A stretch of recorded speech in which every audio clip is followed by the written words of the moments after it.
कोरापुट जिलार प्राकृतिक परिवेश उपरे बड़ प्रहार। देवमालीर सौंदर्य भरा पहाड़ को ढांकी रही अलिया आवर्जना। दुख प्रकाश कले प्रतिष्ठित south Indian director S Rajamouli. से तांको एक्स पेज रे एभली लेखि क्षोभ प्रकाश करिसंती। से किछि दिन तले फिल्म शूटिंग पई कोरापुट आसीथिले। कोरापुट जिलार तळमाली रे फिल्म शूटिंग करिबा सहित देवमाली रे रहुथिले। गतकाली 15 दिनिया शूटिंग सारी फेरी गले।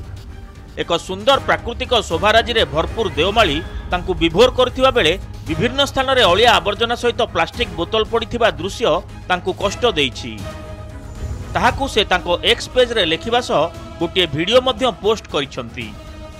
जिला प्रशासन अपारगता हेउ किंबा राज्य सरकार को अणदेखा को दायी करिसंती जिलार साधारण जनता। पूर्वतन सरकार समय रे देवमालीर विकास पई बहु पदक्षेप ग्रहण करा जायथिला। विशेषकर देवमाली रे रहिबा पई कटेज निर्माण करने सहित स्वच्छ और निर्मल रखिबा पई बहु पदक्षेप निया जायथिला। किंतु नुआ सरकार आसीबा परे बीजेपी देवमाली को अणदेखा करिथिबा अभियोग होईछि।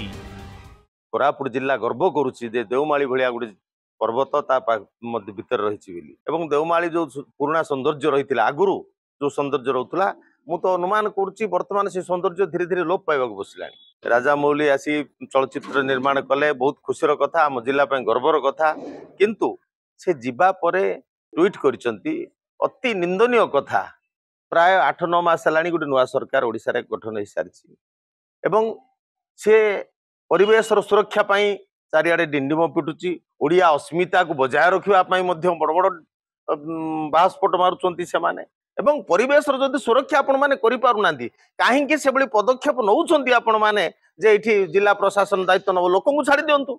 एस राजामौली भली जड़े वेल नोन डायरेक्टर जो कोरापुट जिला को आसिक फिल्म शूटिंग करवाटा कोरापुट जिला गोटे गौरवर विषय। गला समय गोटे से जो ट्विटर रे ट्वीट को जहाँ एंटायर कोरापुट जिला गोटे नेगेटिव रिमार्क बोली कह कहीं एत बड़ एमिनेंट पर्सनालिटी ये आसिक टाइम स्पेंड कलापर जदि सामना रे आमे जदि परिवेश को गोटे भल आटमोस्फियर जोगे पारना कि पाखे जदि निजर छाप जदि आमे ठीक से रखी पारना ताले एंटायर कोरापुट जिला गोटे लज्जार विषय। देवमाली रे कुढ़कुढ़ आवर्जना को नहीं ओडिशा निंदित होईछि। यह समस्त ओडिया को लज्जित करथिबा कहिसंती स्थानीय विधायक तथा कांग्रेस विधायक दल नेता रामचंद्र काडाम। एही अंचल को बहुत भल बोली कहिले राजामौली, हेले आवर्जना जोगु निंदित होला ओडिशा। एबे एही पर्यटन स्थल को स्वच्छ रखिबा को जिला और ब्लॉक प्रशासन को अनुरोध करिसंती विधायक रामचंद्र काडाम। राज्य सरकार एथि प्रति ध्यान देबाकू से दाबी करिसंती। विधानसभा परे रामचंद्र काडाम निजे सफाई पई उद्यम करिवे बोली कहिसंती। राजामौली कहला परे प्रकृत आमको सब आड़े निंदित होबाक पड़ुछि। आगामी दिन में केमती निंदित न हो राज्य सरकार और जिला प्रशासन नीट एंड क्लीन को जो बहुत लोग पर्यटन आसुच्च बोतल पतर आणिक मानने जो खाई यूज अन यूज गुड़ा फिंग दे पड़ाऊँ जहाँफल आवर्जना बढ़ुची। तेणु जिला प्रशासन को आउ ब्लॉक प्रशासन आउ राज्य सरकार ताकू निश्चय भाव पर्यटन स्थली मान ध्यान देवा दरकार। ओडिशार गर्व और गौरव हेउछि उच्चतम देवमाली पर्वतमाला। एथिपाई बहु पर्यटक मध्य एठाकू आसीथांती सौंदर्य उपभोग करिबा पाई। किंतु देवमाली रे वर्ज्यवस्तु परिचालना त्रुटि थिबा देखि राजामौली दुखित होइछंती, जहाँ जातीय स्तर रे ओडिशा को निंदित करिछि।